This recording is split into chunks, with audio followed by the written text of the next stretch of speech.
Hey, this is Mr. Hance, and I'm picking up where we left off with this idea of proving triangles congruent. This one is, I think a little bit more thoughtful of a proof. Let's go through it and see what we can do. I'm just going to clean this up here a little bit. Take a look at our diagram. We have triangle ABC and triangle DEF. We want to prove, and I forgot to write this down, prove triangle ABC is congruent to triangle ABC. We're going to have FED. Okay, so that's what we're trying to prove there. Those two triangles are congruent.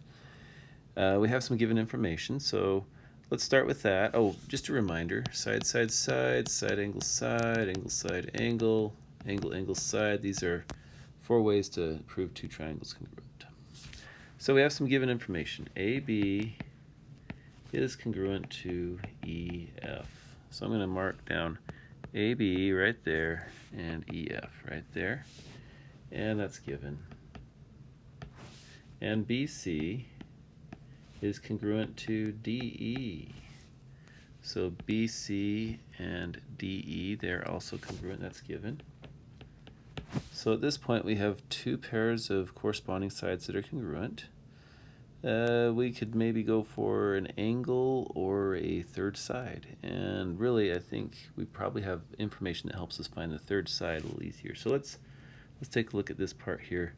C is the midpoint of DF. C is midpoint of DF. That's given. And, well, if C is the midpoint of DF, then DC is congruent to CF. And the reason for that's the definition of a midpoint. When you take a midpoint, you're cutting things into 2 equal halves. Okay, we're going to do the same thing again. So this time D is the midpoint of AC, and that's given. And we can say that AD equals DC. And the reason for that is definition of a midpoint.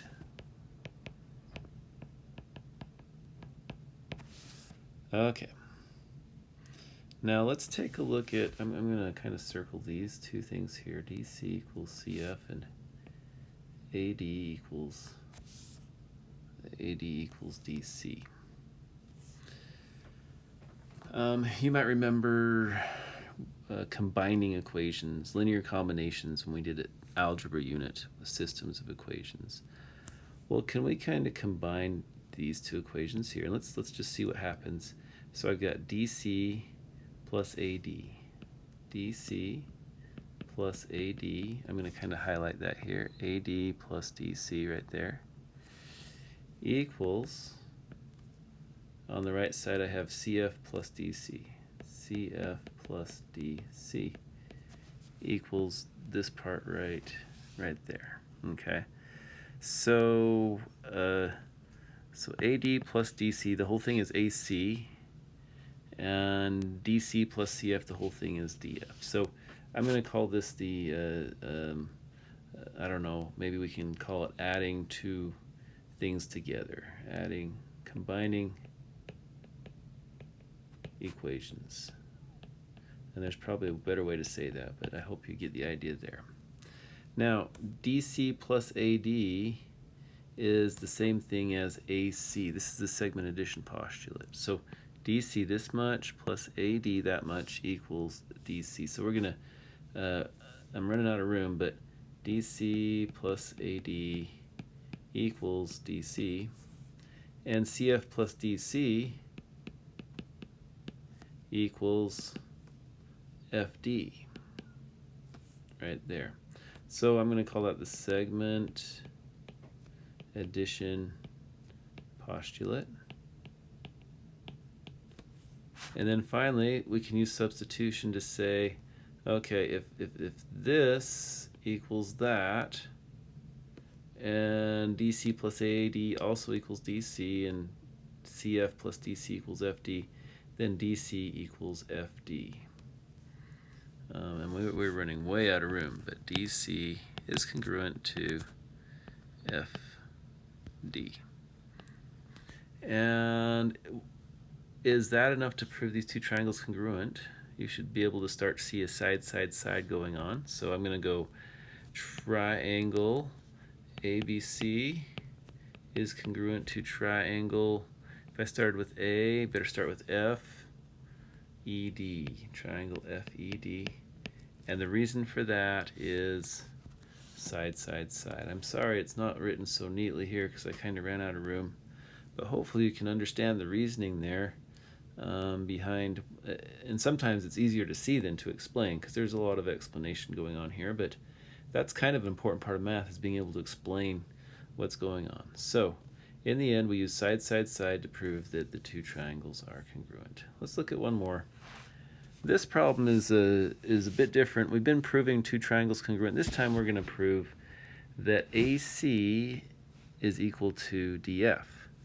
Now, on our way to proving that, if we can just prove the two triangles congruent, then we can say that the corresponding parts of those triangles are congruent. So we still have to prove the triangles congruent, and then we have that added step of saying, well, if the two triangles are congruent, then the corresponding part AC of the one triangle and DF of the other triangle, they must also be congruent. So let's go ahead and work through this. Line L is parallel to line M. That's given. So given that you have two parallel lines. And let's just see what we can do with that. Can you kind of see an alternate exterior angle there and there? So angle EFD is congruent to angle BCA. And when we're talking, so those two are congruent, and the definition, or the reason, is alternate exterior angles. This may come back to you from 8th grade, this idea that if you have parallel lines, there's angle relationships that are congruent there. I hope that comes back to you. Okay, so we have an angle. Then it says AB is perpendicular to BC. AB is perpendicular to BC, and that's given. And if that's the case, then the measure of angle B must be 90 degrees. B must be 90 degrees because that's the definition of perpendicular lines. And it also says DE is perpendicular to EF, so I'm going to put a 90 right there. So DE is perpendicular to EF, given, and that makes angle FED, measure of angle, we'll just call it, well, I better call it FED. I probably should have called angle B ABC here. Angle FED right there equals 90 degrees. Definition of perpendicular lines again. Okay, now if these two both equal the same thing, they must equal each other. So measure of angle ABC, well, let's just put angle ABC, you don't have to put measure of when they're congruent. Angle ABC is congruent to angle FED. And the reason for that is definition of congruent angles. If two angles have the same measure, they're congruent.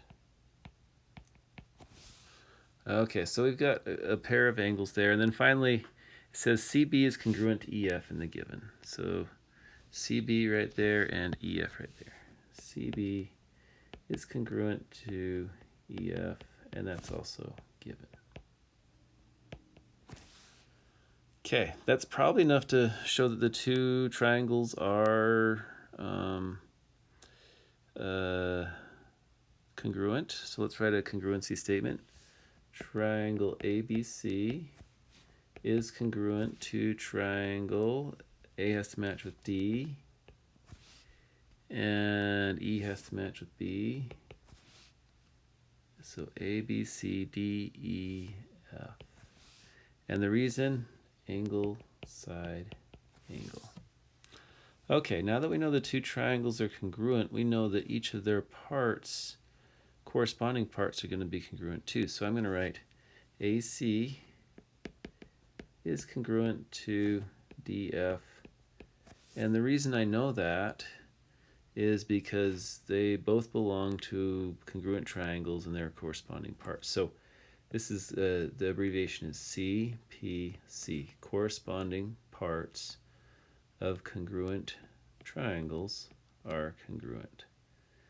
In other words, if you have two congruent triangles, each part of those congruent triangles is going to match up. It's going to be congruent. And that is a proof of we've proven that AC is congruent to DF. Hopefully this has been a logical sequence that makes some sense to you, and hopefully you're seeing some new tools come out of this that you can use to do proofs of your own. Okay, so that's it for this this section. We did a couple of a little bit more advanced proofs. Thank you and have a good day. This is Mr. Hansen signing out.